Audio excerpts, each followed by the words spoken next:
Hey, Dave Melinda here, Positive Polarity Podcast. Hope you're doing awesome. I'm honored to be hanging out with an old friend. Not old like he's old, but just old in our relationship. Tim O'Brien from Tim O'Brien Homes. How are you today? I'm doing great, Dave. Awesome. So it's been a while, but I can remember back to when you and I were involved in the MBA way back in the holy cow early 2000s and since. So Tim O'Brien Homes, why don't you fill me in on where things are at with you guys now and what's going on exciting over there? Yeah, well, we're having even with everything that's going on with COVID and such, housing is still pretty strong, Good. and which is a good thing. People are looking to make changes in their life, whether it's need more home or need less home. Okay. The good thing is, though, is our industry is still in a position that we have household formations that are growing faster than the new homes that need to be built for them. So that bodes really well for us. And then we continue to focus on high performance homes and energy efficiency, healthier indoor environments for people. And we continue to partner with some really smart people at the Department of Energy, as well as some great building science consultants across both the US and Canada. So we've positioned ourselves pretty well to continue to innovate. And that's one of the things. We don't sit still, and continuous improvement is embedded in our culture. So for us right now, we're in a really good spot. That's awesome. And I hear, and I've been in the industry my whole life like you have. And so, we hear the word green. And for us, back in the day, people would say they wanted to be green until it kind of cost them green, so to speak, right? That everybody was all energy conservative, conservation was important, all that until it cost money. And at the time, back when I was involved, and it's been a while, there was a pretty significant jump. Has that kind of leveled off to where you're seeing more people open to investing in lower emissions or lower carbon footprint, those sorts of things? Are you seeing that more prevalent than before? Yeah, I think a lot of it, Dave, for people early on, especially, and honestly, even still today, people don't really understand what makes up a green home. Sure. And there's really there's four major components, and then there's a fifth one, which is renewable energy, which can be added later. But Okay. the main ones are you focus on the energy efficiency side. So you drive down that conservation, and that saves them money. You have to be able to demonstrate that value. So there's that initial cost, and then there's the of building a home, and then there's the operation cost, right? We like to bring both of those together and call it the total cost of home ownership. So Okay. yes, you may pay a little bit more to build your home, but you're going to have lower utility bills. You're going to have a healthier indoor environment for your family, and you're going to feel like you have more control and peace of mind. And we have to demonstrate that value, because if you don't, people don't understand it. Sure. Indoor air quality is the second after energy efficiency. If you drive down that consumption, you have to focus on how you're going to keep that indoor environment healthy, because the big part of energy efficiency is reducing air infiltration. So the tighter you build a home, Yeah. the less kind of environment, natural, I wouldn't even call it natural, the less kind of fresh air coming into the home that you can't control. Right. You have less of that now. So we have to introduce a fresh air system and filtrate well. The third piece is water conservation. So, and also water distribution. People don't want to wait. A lot of waste comes from waiting from the shower to get hot. We want to get that hot water there quicker, and we Okay. want to reduce the amount of water. And then Sure. the fourth thing that goes with that is really how we use our resources. We want to reduce the waste. And to your point about carbon footprint and being good stewards in the environment, we want to find materials that are ideally come from products that can be replicated quickly, or products that come from recycled materials, products that come from a smaller geographic area rather than shipping across the country. So those are your four main things: Wow. the environment, energy efficiency, indoor air quality, water conservation, and that use of resource and materials. And then, as I mentioned, the fifth one is renewable energy. So we Okay. continue to drive that value and demonstrate that value to our customers so they feel better about paying that incremental premium, which isn't as much as it used to be in the Sure. past Yeah. if you dial in the right ingredients. Wow. So back, I mean, when people come in, are they aware of like those things that you just talked about, or are you investing additional time and energy to educate people, or are they coming in pretty well educated now since the green movement, so to speak, has been around for a while? It's kind of, it really honestly falls into kind of the 80-20 rule. Okay. Most technical people, which would be the 20% side, have done some research and they know enough. They just need to figure out how to connect the dots. Sure. But the greater group that comes in just knows that there's some benefit there, but they're not sure exactly how it ties in. Gotcha. And so we have to do more of the greater connecting of the dots, and really, talk about the emotional side of what can happen with building one of our homes, and then tie it back to logic. Like, how do you save money, and how do you ensure that you have a fresh air makeup system in your house that allows you to breathe better and allows you to control, if you will, control the fresh air rather than allowing Mother Nature to drive it depending on Sure. which way the wind is flowing. When you have those conversations, people start to get it. Yeah. That's so cool. I mean, and long ago, it was again, it was people, thought they knew what was going on because of the internet. They read a couple articles, they knew a little bit about solar, or, there was like people just kind of dabbling in that. Have you seen this green piece as kind of the separator for Tim O'Brien Homes when you talk about it in comparison to other builders that compete with? Yeah, we've done pretty well establishing ourselves in the marketplace as being that, and I want to quantify it. It still has to be value to the consumer. A Sure. number of, depending on the market across the country of where you're in, you have a survivalist green buyer, you have a fashionably green buyer, you have the economic green buyer, which is primarily what we believe our market is. So we have to Sure. demonstrate that value. And then you have the ones that are looking really just, it's kind of a parental figure of, I got to take care of my children. I want to make sure my kids are healthy. I'm really focused on the indoor air quality. So we've kind of taken the economic green buyer and that kind of parental, I want to take care of my family buyer.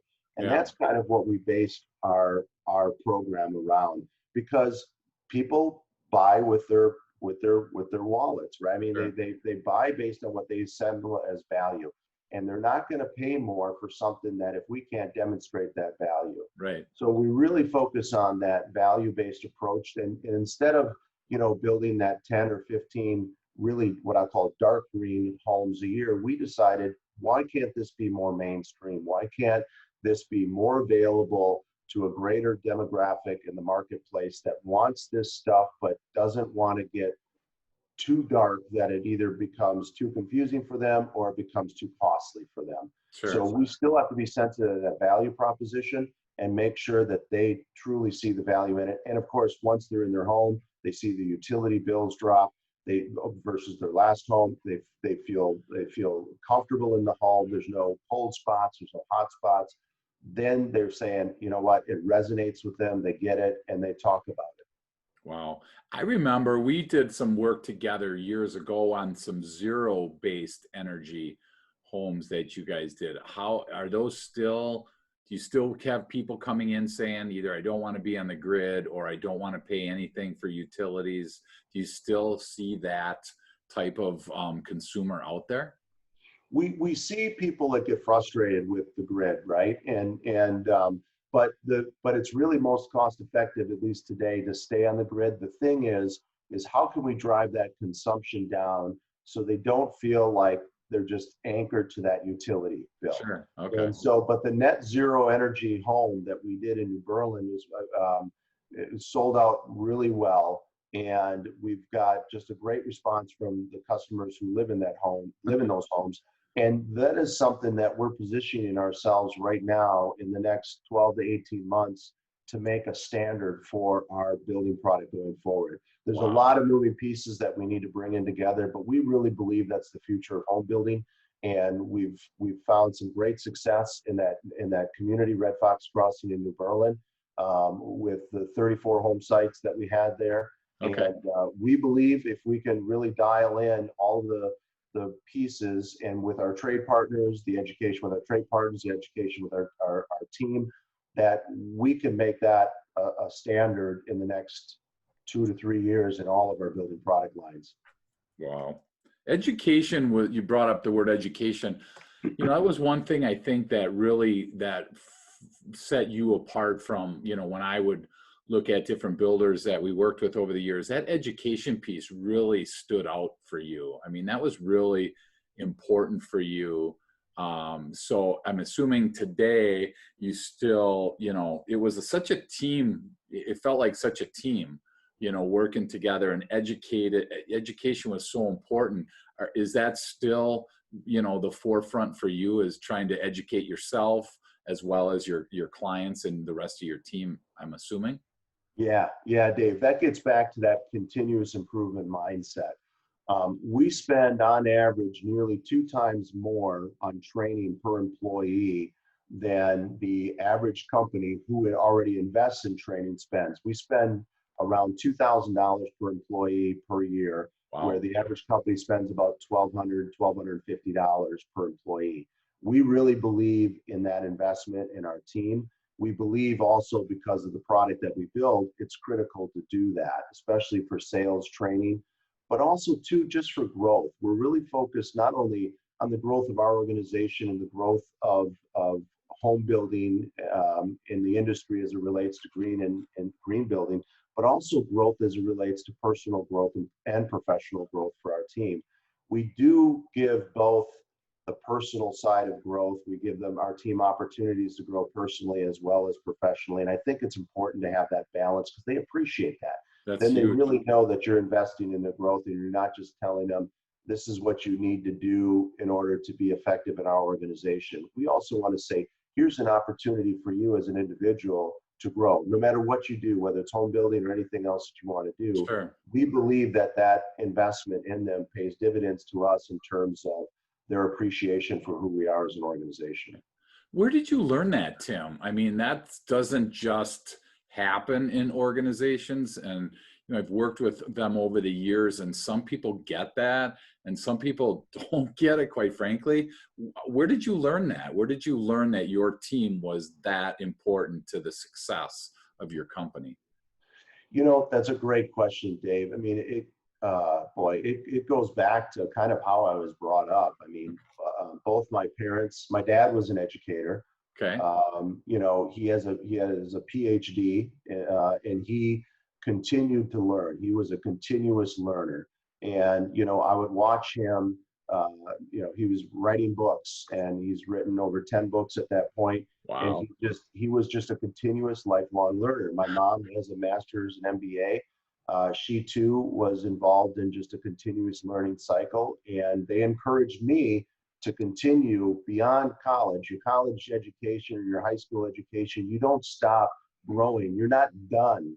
You have to find a way to continue to grow yourself. And ideally, a company can push you, but if a company doesn't push you, you have to have it inside. And for Sure. me, Sure. I grew up with seeing how important that was, and it just became part of who I was. Some of the companies that I've worked for in the past had real strong training programs. I ate that up. I gravitated towards that. I saw the benefit. And I said, for us to be different than other companies, we have to invest in our people. Sure. They're not human capital. They're Yeah. people, and Yeah. they want to grow. Nobody comes here and says, I'm just going to check it in. I'm going to leave my brain at the door, do my thing, and go home. Yeah. They want to grow. And if we can provide that opportunity, we know it'll pay dividends to us at some point. Wow, that's so cool. And it is rare because, like I said, I mean, you know, the national statistics show that, you know, 1 in 3 people show up and are an engaged employee. which means 2 out of 3 aren't engaged, which means, 2 out of 3 people are sitting there saying, hey, Tim, this isn't my job. I'm going to try and skate under the radar, see how little I can get done today. That's unfortunately from, this research that's out there from Gallup, that this is the state of our workforce. So you have to really kind of maneuver to find the right people and weed through a bunch of those. So are you actively involved in the hiring process, so to speak, for your team, or have you been able to train someone else to take over that for you? No, I am actively involved. And I Okay. think that's so important because I think it makes an immediate connection with that person to know that, one, that I'm engaged and I'm Yeah. not somebody you can't talk to, right? Right. I'm Yep. typically, unless it's like a direct hire for me, I'm typically not the first hire, or I'm sorry, the first interview, but Sure. we have an interview process and it's fairly detailed. And so depending on the position, I might interview that person at least 2 times, but Okay. the other team members and those that are leading are usually involved in interviews in between. So we try to Gotcha. we've identified a group of people in our company that have great interviewing capabilities and the great ability to read people. So regardless of what position we're hiring, there's always a couple people that are in different disciplines that are always involved in an interview process with that person. Wow. We really drive home our core values. And I think that's key to making sure that we hire the right person. Absolutely. We typically, in the first interview, we hand them our core values on a nice 11 by, or I'm sorry, legal 8.5 by 14 glossy piece of paper. I mean, it's not printed out black and white or photocopied. I mean, this is a professional printing. We hand that to them. We say, here are our core values. Not necessarily now in this interview, but take an opportunity to kind of go through these. And then we are able to kind of figure out who's in and who's out. When they come to the next interview, we ask the question, well, we gave you the core values at the first interview. What ones really kind of resonated with Yeah. Yeah. you? And those that are engaged will dive into it. Sure. And they'll say, we don't expect them, we have 7 of them. We don't expect all 7 to ring true. Sure. But we would like a good portion of them to ring true. And we'd like to hear what's important to them as to why that value is important to them. Wow. And then that is a good next step. But if they come in and they're like, gosh, you know what? Yeah, you did give me that. Yeah. There's a good sign right there that, Right. this is probably not going to go any further. Yeah. Yeah. And it's so funny you bring that up because one of my clients works for you and they actually have those taped on their wall in their office because whether they, are trying to instill that in themselves or they're, trying to align their clients with you guys, or your clients with them, it just is really important to have written goals, and have some vision in order to be able to work towards something. And it's Yeah. crazy how many companies don't have a vision. And that's why I wrote my book called Growing on Purpose, was because I ran into, and still do run into, so many companies that are growing by mistake. They don't understand that type of situation. Vision, for them, vision's making it to 5 o'clock to the end of the day, right? So they can get to, return some emails or some phone calls or whatever. They're so, focused on, working in the business. And I'm assuming that you've been able to kind of lift your head up and you're focusing more on working on the business where, strategically where it's going to go and what our customer experience is going to be like. I'm assuming, but I want to make sure that that's kind of where your daily routine lies for you. Yeah, Dave, that you're spot on with that. I mean, it's so important to we can get trapped in working in the day to day. I could tell you, I get trapped working in the day to day. I actually time block in my schedule throughout the week time to focus on project related things, vision related things that get us towards our goals. So we use traction, and we have so we've outlined it as, so here's our 1-year plan, right? But also, what is our 3-year picture?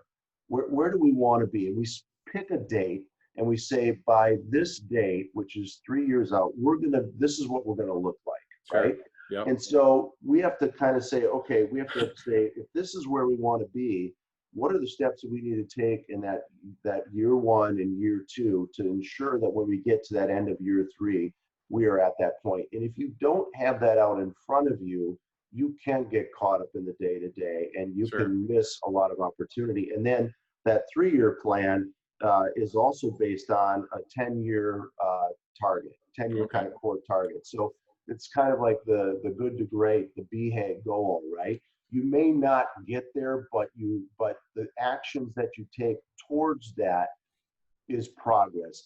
You're growing as an organization. You're ensuring that you're positioning yourself for the future, so you don't have this great growth and then this immediate fall, Sure. because you've been so blinded by the being in the business that you don't see where the future of your business is going. And it's so important for owners, entrepreneurs, executive level people to have a real sense of where are you going, and then ensuring that you're communicating that to your team Yeah. so they don't go off of different paths. Yeah. Wow. Yeah, that's so cool. So in the traction book, one of the topics of that is vision. So my first tough question for you today is, when you find somebody in your organization that, because there's your vision, there can be their vision. I mean, you can have multiple visions, but that doesn't really help the team. We got to align ourselves with one vision. How do you find, what do you do when you've identified somebody's not really on that vision? Their vision doesn't align with the company vision. Well, What's your strategy? yeah, and that happens for us. It happens infrequently because it gets back to hiring and communicating, right? Sure. Your core values and getting the person that you're hiring for two things. One, to make sure that they understand your core values, they can get around it, they can get excited about it, right? Sure. So that's the first step towards success.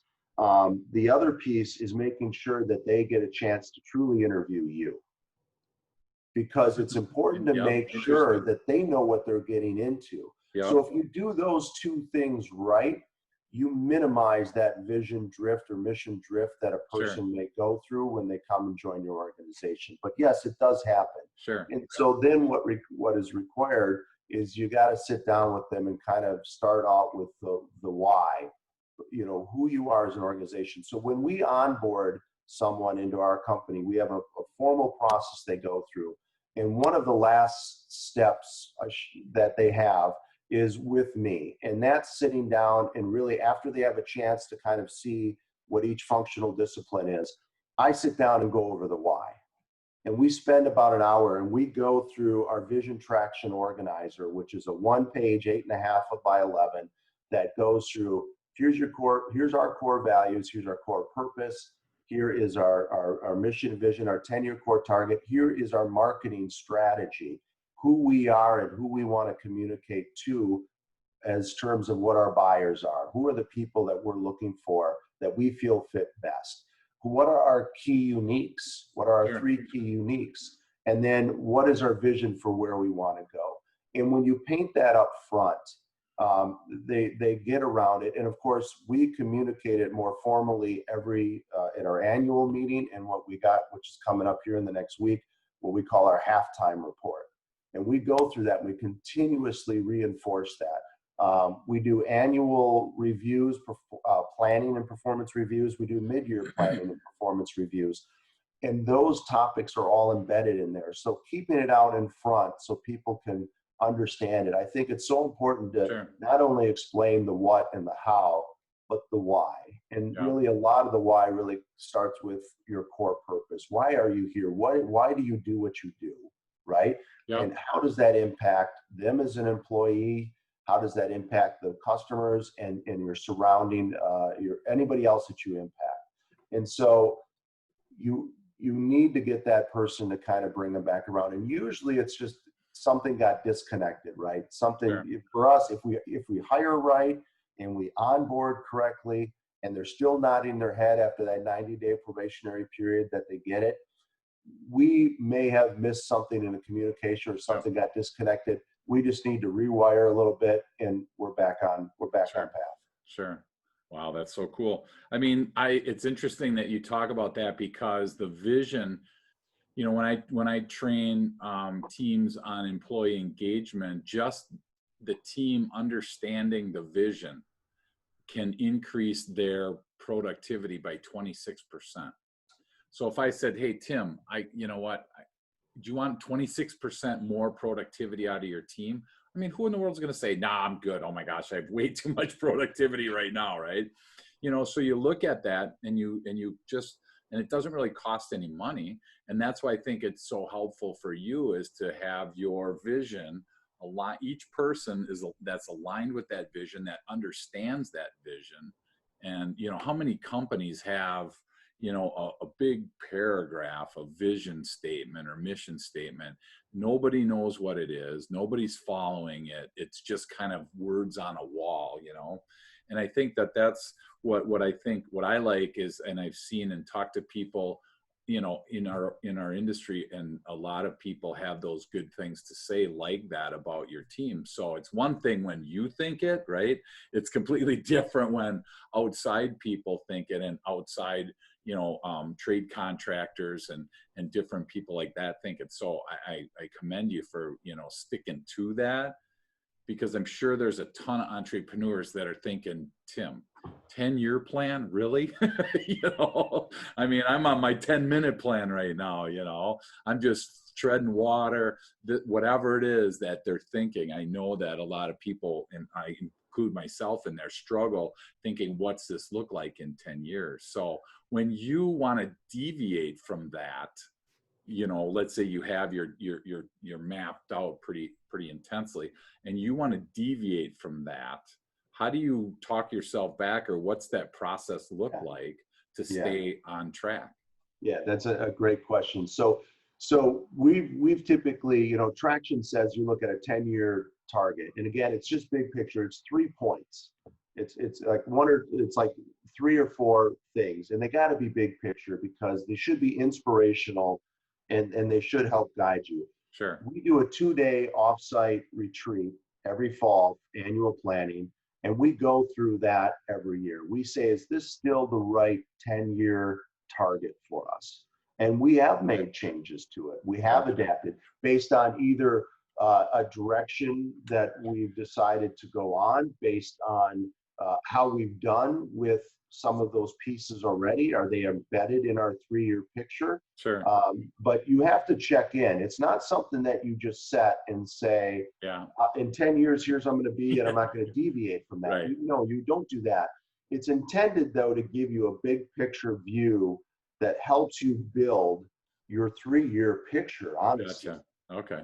And so it's really more of just kind of this big pie in the sky type thing that you break down to say, okay, if I do want to get there, and based on what I know today, based on the environment I'm working in, if I want to get to this point in 10 years, what do I need to do in 3 years? Gotcha. Where do I need to be in 3 years? Yeah. And as things shift, as industries change, as society changes, as demographics change, yes, that does get adjusted, but without looking beyond the year, without looking beyond the 3 years, you're not going to see a bigger picture element of where you could go. Okay. Not where you need to go, Sure. but where you could go. And so you review that every year, and maybe for the next 2 or 3 years we say, yep, that's still our 10-year target, that's still our 10-year target.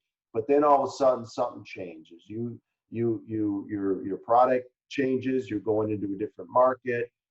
The industry is changing. Like right now in our industry, automation is becoming a big thing in terms of component building.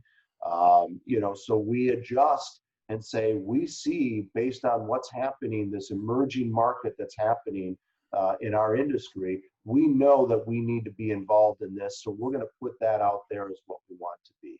Is And that why? so, Sorry, go ahead, finish. oh, but that's why we do that 10-year report target, to really help us look at the big picture of where we're going as an industry. Sure. And how we as an organization can start moving in that direction. Even if we never get there, Yeah. we're moving in that direction towards that beacon. Gotcha. Is that why the green kind of came up for you? Because you see that as the future of home building? Or do those kind of align, that your 10-year thought process aligns with the fact that you see an uptick in that green, green building? Well, actually, Dave, it started because we believed when we founded the company back in 2007 that because we had in my former life we had already been working with Energy Star.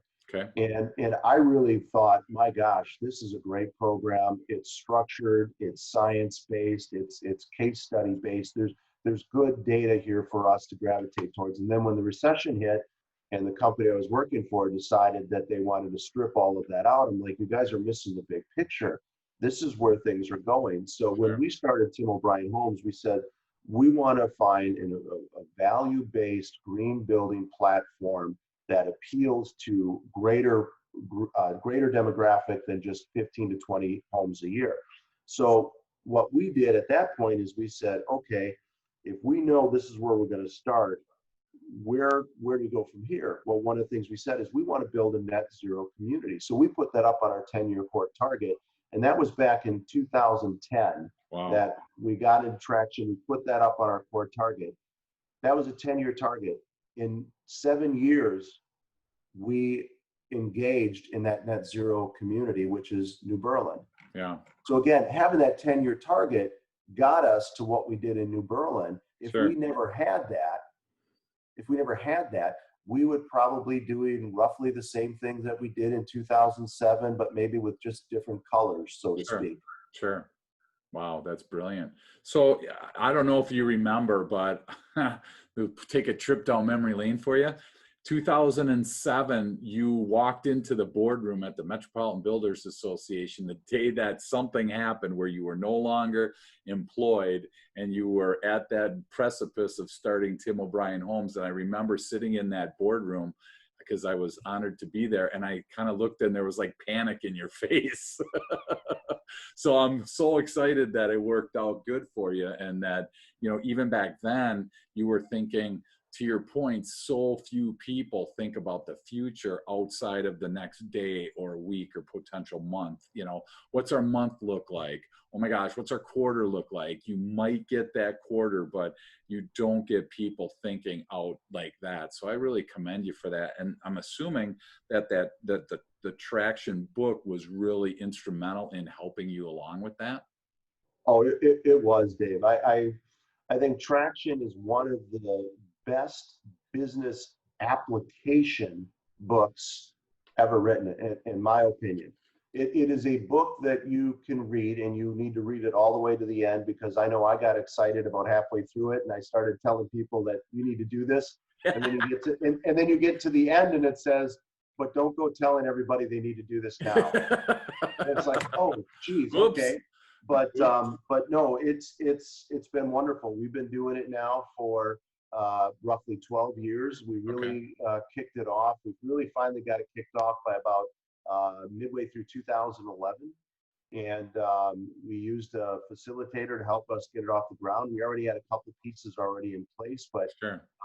I had led one of my builder peers. I was a part of the Builder 20 Club at that time, and that's roughly 20 builders from all non-competing markets across the country. And one of our builders in that group was introduced to the Traction concept and said, guys, we gotta read this book together as a group. And I was the chair of our Builder 20 group at the time, so I was charged with leading the conversation, and I had never read the book before.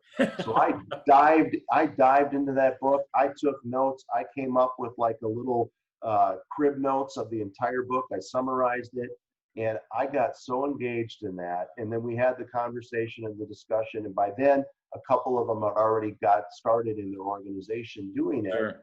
And it just rang true. And like I said, there's such great tools for that book online. There's great implementers now. At that time, there wasn't a lot of implementers out there. It was relatively new. Sure. But now there's more professionals out there that can help a business get going. But my gosh, you want to talk about giving yourself a platform? It's called the entrepreneurial operating system. Just like our computers is an operating system. You think of how much control that you have in your computer and how much organization you have. That's basically what this book helps you do. And it makes, if you want to grow, I don't know how else one can grow without putting this concept in place. Wow, that's awesome. Good deal. That's good to hear. So yeah, part of some of the other pieces in there, I mean, we talked about the vision. I mean, we talked about the people. You know, they talk a lot in the book about right people in the right seat. Do you see much migration? Or let me ask it a different way. So let's just say right person, right seat. I apply for a job with Tim O'Brien Homes for X, and I seem well suited for X, and it seems like life is good.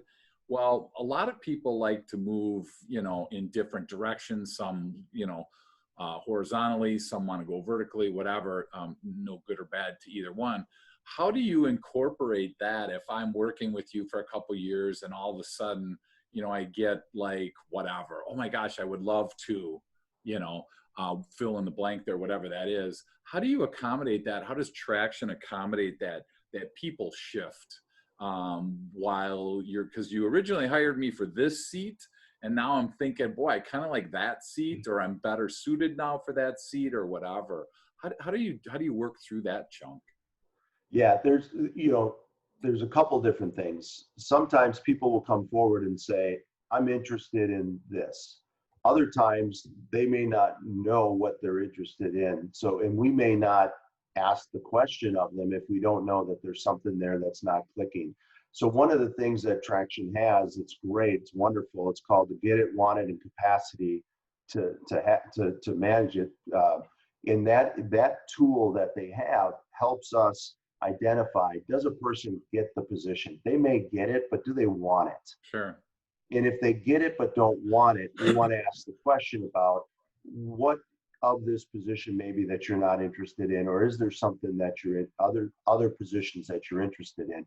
Our annual review and our mid-year review kind of go through, we do that exercise. That's actually part of our review is, does the person, and the person has to answer this question first before the manager does. The employee answers the question, do you feel you get this job? And there's a description that goes with it. Do you want this job? Does the employee want the job? And they answer yes or no. It's a binary. It's a yes or a no. It's not maybe. And then, do you have the capacity? And sometimes, David, they may not have the capacity because they don't have the right tools, they don't have the right training, they don't have the right knowledge, or maybe it's just not something they want to do. Yeah. So that's where you can start to have the conversation about other interests. And we've had people start as what we call it the director of first impressions. Most people call that your receptionist. We've had a number of people that we've hired for that role that have grown into different roles. We have a person that we hired as that director of first impressions about 4 years ago. She's now one of our estimators. And so, you have to listen to what they want to do. And when they know that you care about their growth, we talked about the engagement, right? The Gallup poll, the engagement level grows so much greatly. But if there is a get it, want it capacity issue, you know it because our team leaders all rank people on the core values. So we have the core values across the top. We have our team members in the column to the side, and then we have the get it, want it capacity. So we write on how they correspond with the core values and the get it, want it, and capacity. And we do that every year, and we bring that into our conversation in these planning and performance reviews. And our team, you have to create a culture of open, honest, and honestly radical candor. Sure. People need to know that they can professionally challenge me if they feel that they have something that isn't aligning with what they do or with I want them to come and have radical candor with me. Sure.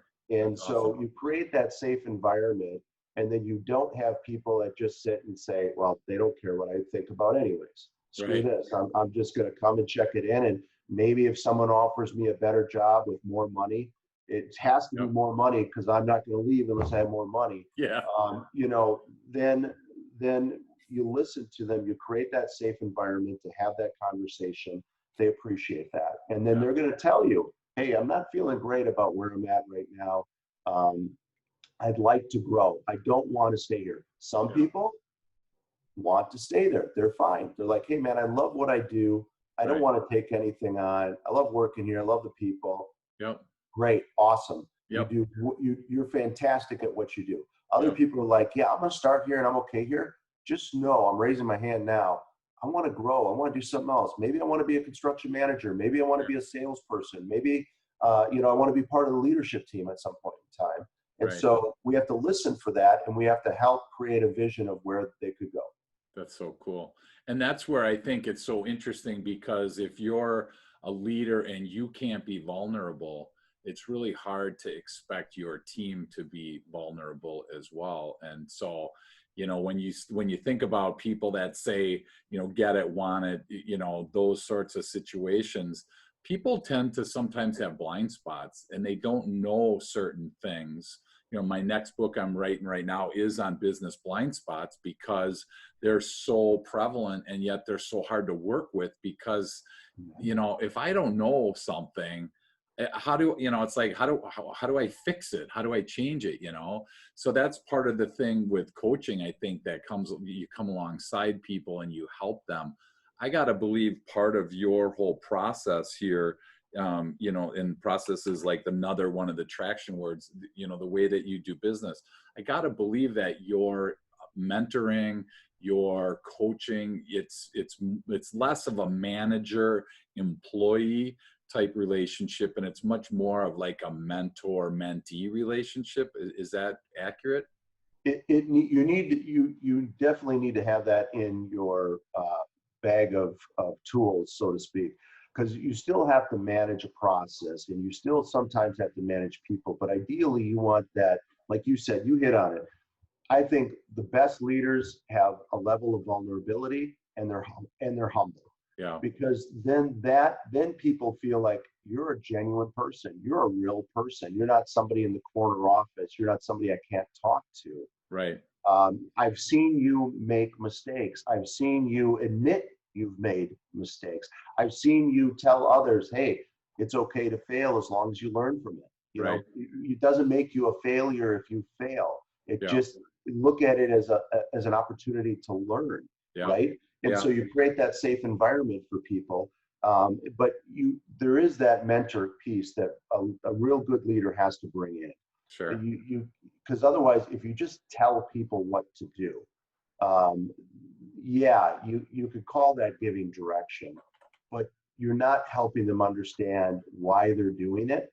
And Right. you're also not helping them understand how they can get better by asking good questions. A coach, as you know, Dave, a coach, a mentor asks a lot of questions, Right. right? You're trying to get people to think through by themselves rather than saying, okay, because especially men, we love to solve problems, Yeah. especially business owners. We Yep. love to solve problems. Bring me a problem, and I'll solve it for you. That doesn't help a person grow. Right. Yeah, Yep. it's quick. Sure, it's quick, and you can go on to your day and you can go do what you need to do, but it Yep. doesn't help a person grow. Until you're right back in that same problem again, right? And it's like, Yeah, oh, now where's Tim? you know? right, right. Yeah, so I had 22 people on my team, and we were doing 10 million roughly in annual sales. And, we got to a point where I was spending more time as the owner, investing in people and investing in, their direction and things like that, because, it was, at the end of the day, I felt responsible for all those families. So, when I was, looking through your website, and I've heard you talk, and we've spent time, at Admirals games and family and stuff like that in the past. Family becomes a real important word to you guys, but that can take on a negative connotation, because if you don't like your family, then it's like, uh-oh, is it going to be just as dysfunctional there as it is at home? So I'm assuming that there are certain people you have to untrain on what your business is and what it isn't. Is that part of that education process too? Um, you mean like when you bring somebody in, say, from another competing builder, somebody else that's been in the industry that's coming to you? Is Yeah, that they kind of might what have you're they might have their own ideas. Yeah, They yeah, might have yeah. different ideas. right? quite frankly, they might not even understand your culture because it's really hard.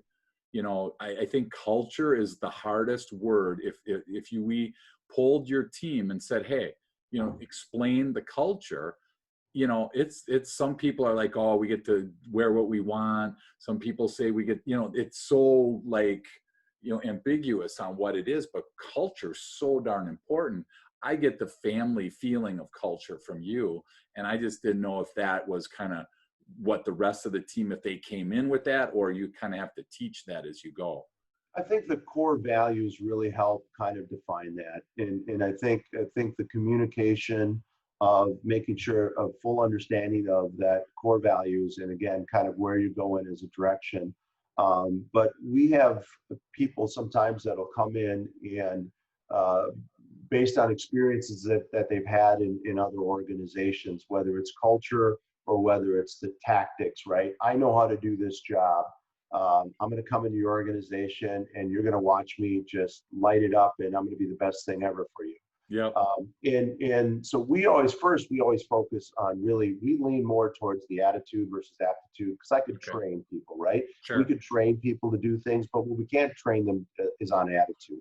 So, but one of the things we talk about as it relates to culture is we want to get them to have conversations with other teammates about the company. Who we have our teammates tell and kind of share what they feel the company is, what the culture is, to make sure that we get that alignment. I really believe that if we do that correctly up front, Dave, that we won't get a culture mismatch. Yeah. But one of the things that we do have is when people come in from the industry, like we've got a gentleman that we're hiring coming out of Texas and working for some really well-oiled company machine. These companies he's coming from are really well managed. They're publicly traded home building companies, and so I know I've got a wild horse kind of coming in. And so one of the things that we've talked about in the interview is the importance of understanding these three principles. When you come into a new organization, the first thing that we talked about is you have to adopt the culture. You have to adopt the processes. Okay, you have to understand that you're not going to come in the first day and you're going to change things. So Yeah. adopt it, bring it in, embrace it. Then work to adapt to it. Adapt yourself to it. And then once you understand it, once you get it, then you can improve it. So adopt, adapt, and improve. Those are That's the things awesome. that we talked about when people that have experience, that feel that they know everything that they need to know, and they're going to fit just perfect with you. I just say, hey, take a step back a little bit. Just kind of embrace it, adopt it. Just float for a little bit with everybody. Take a view of what's really going on around you. Don't try to come in and either change or think you know what it is. I'm not expecting you to be the superstar right out of the gate. Just Yeah. adopt it. And then I want you to immerse yourself into it. I want you to adapt to it. I want you to take it on. I want you to do it. And Sure. then once you do that, then you can see, then your experience kicks in. You say, okay, I do get what you guys are doing. I know how you're doing it. I've done it. I get it. Now I have an opportunity to improve upon Wow. it. That's really good. Is that part of the traction It's philosophy? it's not actually. It's a quote out of the Knights of the Round Table. Okay.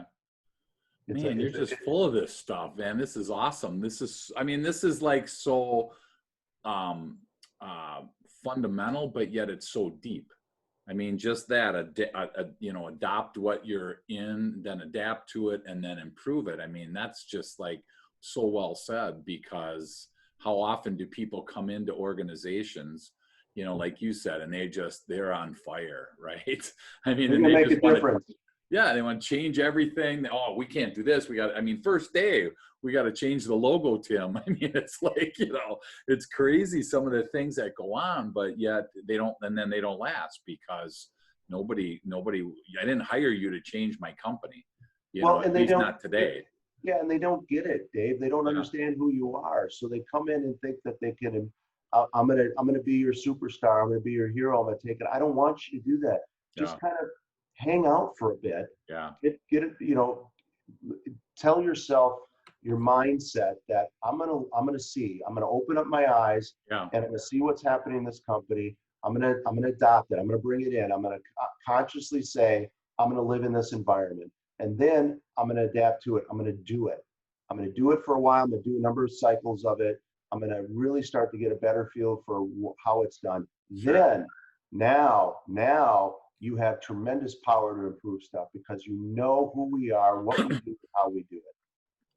And so I use DISC a lot, the personality profile, and I, work with a lot of teams and use it in team building. And I just thinking right now, a high D person, the results oriented person that comes into this, and you tell me I'm a high D, you tell me to slow down, and right away I'm bucking that. I mean, just naturally. It's not like because you told me to, it's just like, slow down, Tim, I gotta go. I got stuff I gotta take care of. I gotta change the world. So that's gotta be really fundamentally a challenge for certain people with that type of personality that come in and they are sitting there ready to just go. Yeah, And yeah, you're telling them, hey, just calm down a little bit. Do you notice that instant, like I want to do something for certain yeah, people? yeah. You got to find a way to feed the D.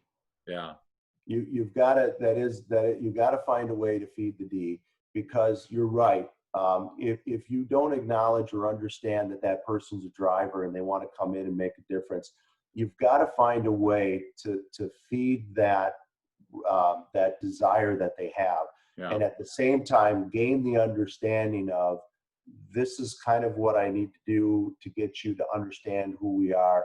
Here, ultimately, though, is the things that I really believe you can impact on this company. You get them excited, and you got to almost paint that picture of sure. of Yep, where that D is going to be, yep, whether it's 30 days, 60 days, 90 days, yep. whatever it is. You 15 have minutes. right. Yeah. And that is that personality type, Dave, is tough. It requires a lot of communication. Yep. It requires a lot of going around with them to get them acclimated. Because you're right, the cycle time for that adopt, adapt, and improve has to go much quicker because they're not going to have the patience. Right. Yep. Yep. Absolutely. That is so cool. Hey, I see the landing strip in front of us. So as we start to come in for landing, I got a question for you. If you were, for the entrepreneurs listening, and we were going to do like a tip of the week, what's something right now that's really applicable for you that you're going through that you feel comfortable sharing? What tip would you want to share to other entrepreneurs that are listening to this podcast right now?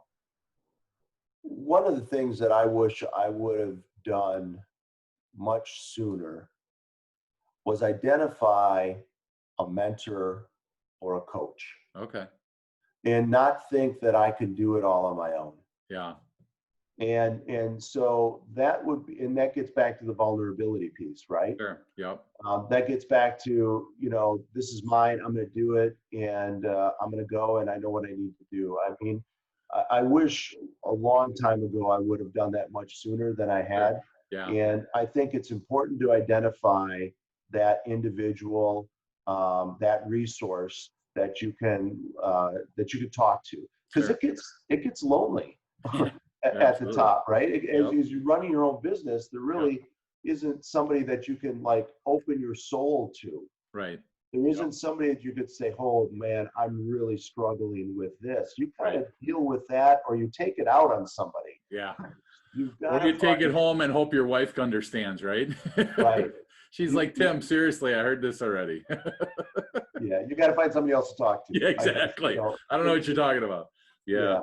And that's so funny that you say that because, people ask me about the coach side and they're like, why would I need a coach? And I don't know the answer to it as much as the example that I think of is if a guy like Michael Jordan and a guy like Tiger Woods need coaches in order to have them, maximize their effectiveness. I have no clue what Phil Jackson could have possibly have taught Michael, Jordan, right? The reality is he did. Tiger Woods as a swing coach probably has multiple swing coaches, whatever. There's that accountability, there's that coming alongside, and then there's that, help with their blind spots that I think, serious, if you're serious about your business, and it's really something that you're passionate about, then that's where I think, like you said, that coach, really those extra set of eyes can really make such a huge difference in that. So thanks for sharing that piece. So one last question, and then we'll wrap up for the day. What is something that most people don't know about you that you feel comfortable sharing? What, let's see. What do most people don't know about me that I feel comfortable sharing? I'm an introvert. Really? Yeah, Okay. yeah. I'm an Tell me more. introvert. I'm an introvert, and how I find energy, because that's the tough things for introverts, is to find energy in a public setting or being a leader, right? Yeah. My energy comes from the passion that I have for people. Okay. My energy comes from the passion that I have for this industry. So I feel comfortable in an extrovert type world when I lead with, I'm helping others, I'm bettering the industry, I'm living in a world of gratitude. And so that helps me not like shy away from things. But no, I'm an introvert. I do gain my energy from kind of hanging out in my own space sometimes. But when I'm out, knowing that I'm making a contribution, that I'm living in a world of loving kindness and gratitude, Yeah. that that gives me energy to be in those settings and feel like an extrovert. That's something that sometimes people don't. They're like, no, dude, you're not. No, no, you can't be. Yeah. Be a business owner and be out in front and talk to people. No, and that's true. I'm an introvert all the way. Wow, so cool. And I remember when somebody, because I was trying to understand the definitions of those, because oddly enough, I'm in the same camp that you are. I'm an introvert as well. And it's interesting because somebody asked me the question, when you go into a public setting, whether you're speaking, whether you're networking, leading part of the group, whatever, you're in a public setting. When you leave that public setting, are you spent or are you energized? And I thought about it. I'm like, oh my gosh, I am totally spent when I go on stage and speak in front of groups, and I'm done. I'm just like, oh, it's like all the energy's out of you. That's an introvert. The extrovert is totally energized by that, and they want to go do more and more and more. And my wife and I used to network back in the day, and she'd be like, all right, let's go do something. I'm like, are you kidding? I'm done, man. We're going home. And so that was the difference between the introvert and the extrovert. So yeah, I can totally, feel you on that. And people don't know because they only look on what persona you allow them to see, like you said, on the outside. So Yeah. awesome. Tim, what would be the best way for somebody to learn more about you, learn more about Tim O'Brien Homes? What's the best way for them to connect with you?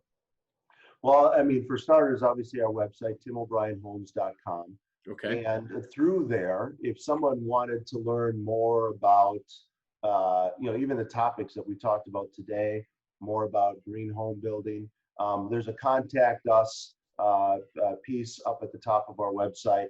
All of those emails go to me, as well as our a few other people on our team. But that's another way to get a hold of me. And of course, pick up the phone. You can call the office. You can always catch me there too. But we love to share what we do. We're not one that's going to say, "Oh, this is some little secret that we need to keep for." Heck, if I could get more builders to see this opportunity, we just make our industry a better industry. We build Sure. a better home, and we do a lot of great things for the consumers, for people, and for our environment. That's so cool. And I love that whole, it's not just about you and it's not just about the customer, but you bring in that third component, the actual rest of the world, you know, why should they suffer because I built a house, you know, so to speak. So I love that about what, you know, you guys stand for. And so I appreciate that. And I'd love to learn more about your 10-year plan. We're going to have to do this again. I didn't get to half my questions. And so thank you so much, Tim, for hanging out with us. And again, feel free to jump onto timobrienhomes.com, their website. I saw you got some new models that just came out. Yeah, we just actually we developed another collection of plans. We're moving up into kind of a third and fourth time move up demographic, and so we've developed some new.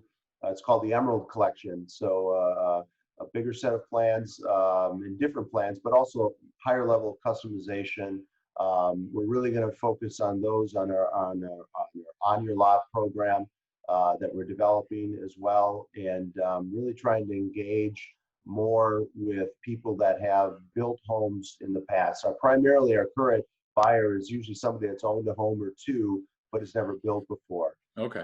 We're now moving into the market where people have built once or twice before, but that experience has shown them and given them knowledge that now they really know what they want.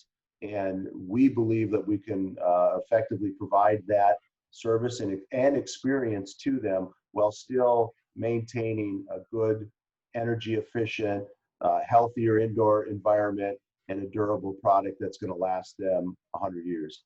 Wow, that's so cool. And the cool part is you're giving one of those away today, right? To one of our listeners? If everybody bought a raffle ticket. Yeah.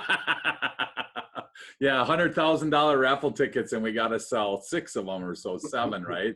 Then we're in good shape. So, Tim, I appreciate, again, your vulnerability. I appreciate the time and energy that you bring. I'm sure our listeners are going to have a ton of questions. So, again, timobrienhomes.com is the greatest place to go. And with that, I will say thank you again, and hopefully we can do this again soon. It was a pleasure, Dave. Really appreciate the opportunity and seeing you again, of course. Yeah, absolutely. Have a great day, Tim, and we'll be in touch. Thanks. Okay.